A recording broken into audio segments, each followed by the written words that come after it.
लक्ष्मीकांत प्यारेलाल एक ऐसी music composer जोड़ी जिनका नाम फिल्म के साथ जुड़ना ही फिल्म के म्यूजिक के हिट होने की गारंटी होता और डिस्ट्रीब्यूटर्स चाहते कि म्यूजिक इनका ही हो फिल्म में। इनकी दी हुई धुनों के खजाने की बात करूं तो इस खजाने का हर मोती यानी हर गीत उसकी बात घंटों हो सकती है, लेकिन आज इस सेगमेंट में बात करूंगी जब लक्ष्मीकांत प्यारेलाल साहब ने पहली बार राज कपूर साहब के साथ काम किया था। फिल्म थी 1973 की बॉबी, रील नहीं रियल स्टोरीज में।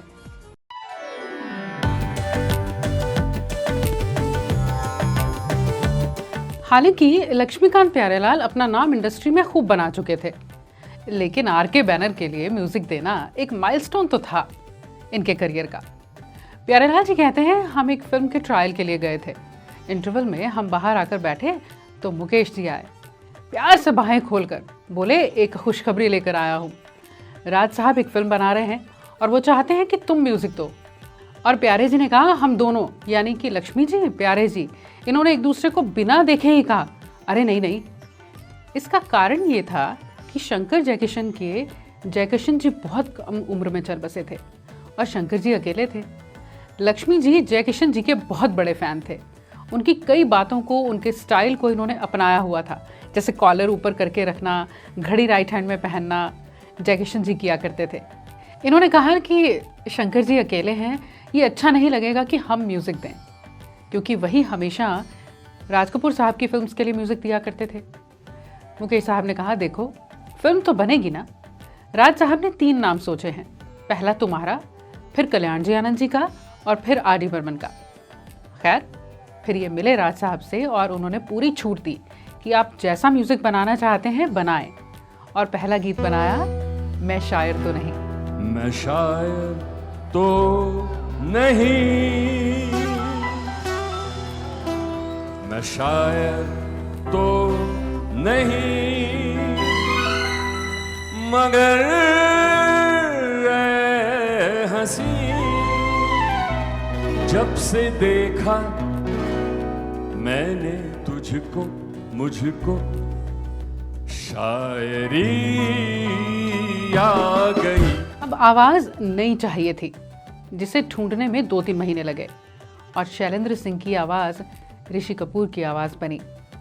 कोशिश की, क्योंकि राज साहब की फिल्म है, उसमें शंकर जयकिशन स्टाइल हो, लेकिन धुनें सब अलग थी, नई थी।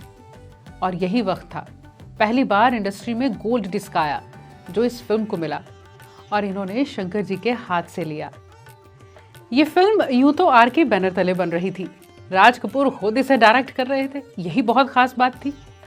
लेकिन क्योंकि मेरा नाम जोकर, जो कि राज साहब का ड्रीम प्रोजेक्ट था, वो बॉक्स ऑफिस पर चली रही थी फिल्म।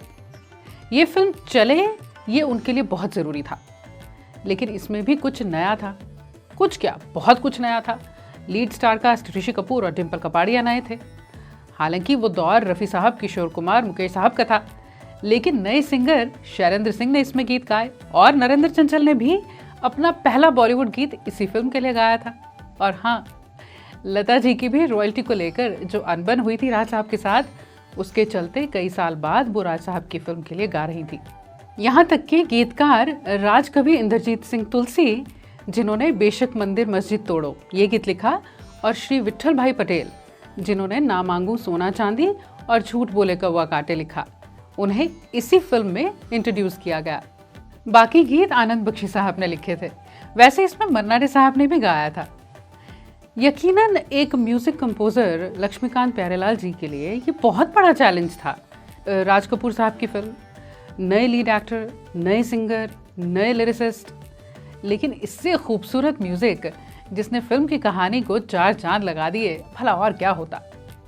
कहा जाता है सभी गीत मानो उस वक्त हवा में घुल गए थे, हर कोई इन्हें ही सुन रहा था। फिल्म की सक्सेस का बहुत बड़ा श्रेय फिल्म के म्यूजिक को कल भी गया था, आज भी जाता है। हम तुम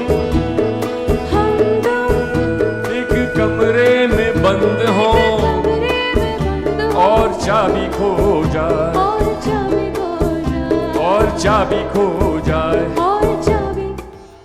खो जाए। म्यूजिक इतना हिट हुआ, लेकिन इसके नाम अवार्ड कोई नहीं हुआ।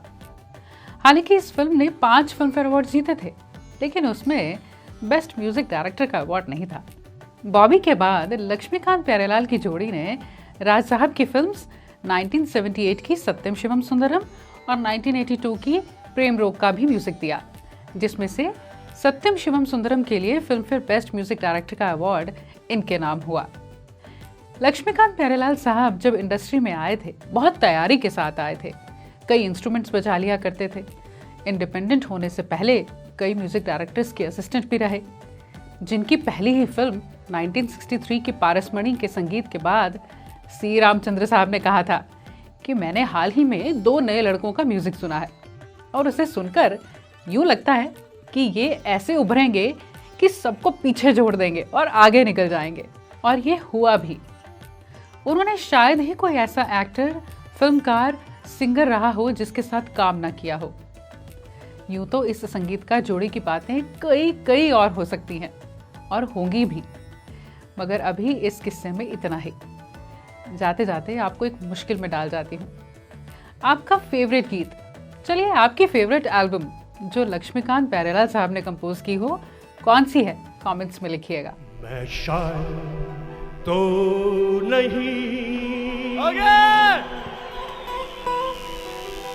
मैं शायद तो नहीं, मगर ऐ हंसी, जब से देखा मैंने तुझको, मुझको शायरी आ गई। मैं शायद